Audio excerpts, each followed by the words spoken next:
ಪರಿ ಅಕ್ಕ, ನಿನ್ ವಾಯ್ಸ್ ಕೇಳ್ಬೇಕು ಅಂತ ಆಸೆ ಆಗಿತ್ತು ಕಣೆ. ಆದ್ರೆ ನಾನ್ ಫೋನ್ ಮಾಡಿದ್ರೆ ನೀನ್ ಎತ್ಕೋತೀಯೋ, ಅಲ್ಲಿ ಯಾರೆಲ್ಲ ಇರ್ತಾರೋ ಅಂತ ಹೆದರ್ಕೊಂಡು ಫೋನ್ ಮಾಡಕ್ ಹೋಗ್ಲಿಲ್ಲ. ನನ್ ಫೋನ್ನ ಯಾರು ತಗೊಳ್ಳಲ್ಲ ಅಕ್ಕ. ಆದ್ರೆ ನೀನ್ ಫೋನ್ ಮಾಡಿ ರಿಸ್ಕ್ ತಗೊಳ್ಳೋದ್ ಬೇಡ. ನಾನೇ ನಿನಗೆ ಆಗಾಗ ಫೋನ್ ಮಾಡ್ತೀನಿ. ಸರಿ ಕಣೆ. ಅಭಿ ಈಗ ಹೇಗಿದ್ದಾರೆ? ಅವ್ರಿಗೆ ಹುಷಾರಿಲ್ಲ ಅಕ್ಕ. ರಾಮು ಅವ್ರನ್ನ ನೋಡ್ಕೋತಾ ಇದ್ದಾರೆ. ಅವ್ರ ಕಾವಲ್ ದಾಟ್ಕೊಂಡ್ ಹೋಗಿ ಅಭಿನ ನೋಡೋಕೆ ಆಗ್ತಿಲ್ಲ. ಸರೋಜಾದೇವಿನೂ ಬಿಡ್ತಾ ಇಲ್ಲ. ಅಯ್ಯಯ್ಯೋ, ಅವರಿಗೆ ಅನುಮಾನ ಬರ್ದೇ ಇರೋ ಹಾಗೆ ನೋಡ್ಕೊ. ಅದನ್ನ ನಾನ್ ನೋಡ್ಕೋತೀನಕ್ಕ. ಹೌದು, ನೀನ್ ಹೇಗಿದ್ಯಾ? ನನಗೆ ನಿನ್ ಬಗ್ಗೆನೇ ಯೋಚನೆ ಆಗ್ತಿದೆ. ನಿಂದೇ ನೆನಪಾಗುತ್ತೆ. ಪರಿ, ನಂಗಿಲ್ ಯಾವ ಕೊರತೆನೂ ಇಲ್ಲ. ನಳನಪ್ಪನೂ ಕಾಮಾಕ್ಷಿ ಅಮ್ಮನೂ ನನ್ನನ್ನ ಅವ್ರ ಮಗಳ ಹಂಗೆ ಅಕ್ಕರೆಯಿಂದ ನೋಡ್ಕೋತಾರೆ. ನಳನಪ್ಪನೂ ಅಮ್ಮನೂ ನಮಗ್ ಸಿಕ್ಕಿರೋ ಪುಣ್ಯ ಅಕ್ಕ. ಆದ್ರೆ ನಳನಪ್ಪ ನಮ್ಮನ್ನ ಅರ್ಥ ಮಾಡ್ಕೊಂಡಷ್ಟು ಕೂಡ ನಮ್ ಸ್ವಂತ ಅಪ್ಪ ನಮ್ಮನ್ನ ಅರ್ಥ ಮಾಡ್ಕೊಂಡಿಲ್ವಲ್ಲ. ನಾವಿಷ್ಟು ಕಷ್ಟಪಟ್ಟು ನಮ್ಮಪ್ಪ ನಮ್ಮನ್ನ ಅರ್ಥ ಮಾಡ್ಕೊಳ್ದೆ ಸಿಟ್ಟು ಮಾಡ್ಕೊಂಡು ಹೋಗ್ಬಿಟ್ರಲ್ಲಕ್ಕ. ಅವರಿಂದ ಏನಾದ್ರೂ ಸುದ್ದಿ ಬಂತ?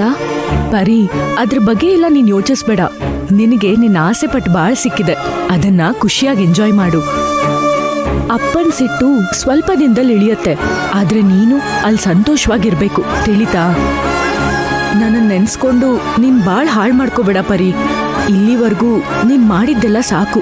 ಸ್ವಲ್ಪ ದಿನ ಹಾಯಾಗಿರು. ಅದ್ ನನ್ ಕೈಲಾಗಲ್ಲಕ್ಕ. ನಿನ್ನ ಈ ಮನೆಗೆ ಕರ್ಕೊಂಡ್ ಬಂದ್ರೇನೆ ನನ್ ಮನ್ಸಿಗೆ ನೆಮ್ಮದಿ ಆಗೋದು. ಹೊಟ್ಟೆಲಿ ನಿನ್ ಮಗು ಬೆಳೀತಾ ಇದೆ. ಅದು ಎಲ್ರಿಗೂ ಗೊತ್ತಾಗೋ ಮುಂಚೆ ಇದು ನಡಿಲೇಬೇಕು ಅಕ್ಕ.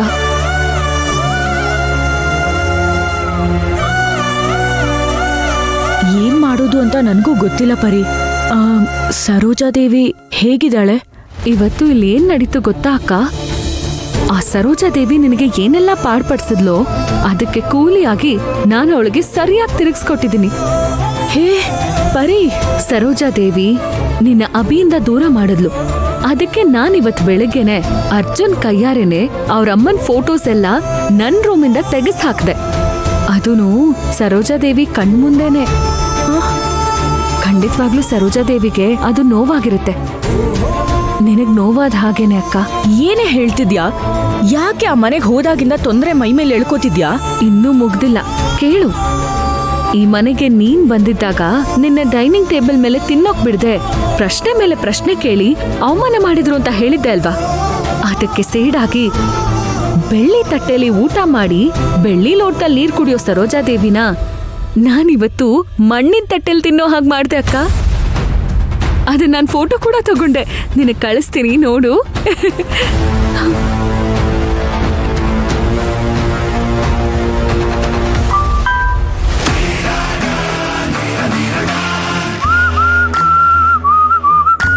ಅಯ್ಯಯ್ಯೋ ದೇವ್ರೆ, ಏನೇ ಪರಿ, ಇದೆಲ್ಲ ಬೇಕಿತ್ತಾ? ಬೇಕೇ ಬೇಕು. ಇನ್ನೂ ಅವಳ ಕೊಬ್ಬು ಸ್ವಲ್ಪ ಸ್ವಲ್ಪನೇ ಕರಗ್ ಹೋಗ್ಬೇಕು. ಇದು ಮುಂದುವರಿಯುತ್ತೆ. ನಿನ್ನ ಸೊಸೆಯಾಗಿ ಅವಳು ಒಪ್ಕೊಳ್ಳೋವರೆಗೂ ಆ ಸರೋಜಾದೇವಿನ ನಾನು ಸುಮ್ಮನೆ ಬಿಡಲ್ಲ.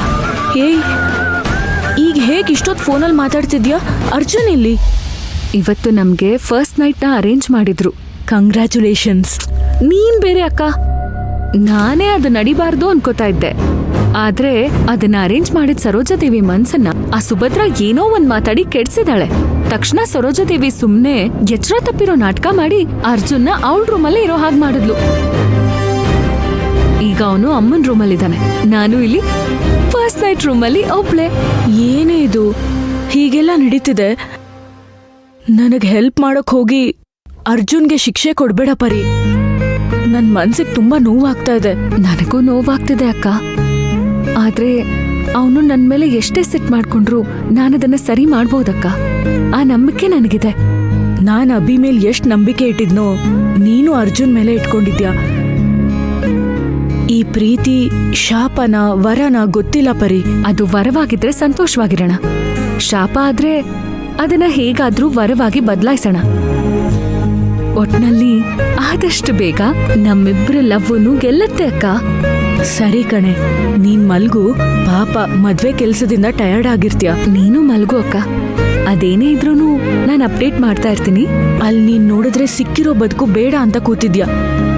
ಇಲ್ಲಿ ನಾನ್ ನೋಡಿದ್ರೆ ಆ ಬದುಕು ನನಗ್ ಸಿಗೋದಿಲ್ವಾ ಅಂತ ಆತಂಕದಲ್ಲಿ ಕೂತಿದ್ದೀನಿ. ದೇವ್ರ ಆಟ ಏನು ಅಂತಾನೆ ಗೊತ್ತಾಗ್ತಿಲ್ಲ. ಎಲ್ಲ ಆ ಸರೋಜಾದೇವಿ ಮೋಸದಾಟಕ್ಕೆ ಒಂದು ಕೊನೆ ಹಾಡೋದಕ್ಕೆ. ನೀನ್ ಧೈರ್ಯವಾಗಿರಕ್ಕ. ಸರಿ ಕಣೆ, ಗುಡ್ ನೈಟ್. ಸರಿ ಅಕ್ಕ, ಗುಡ್ ನೈಟ್.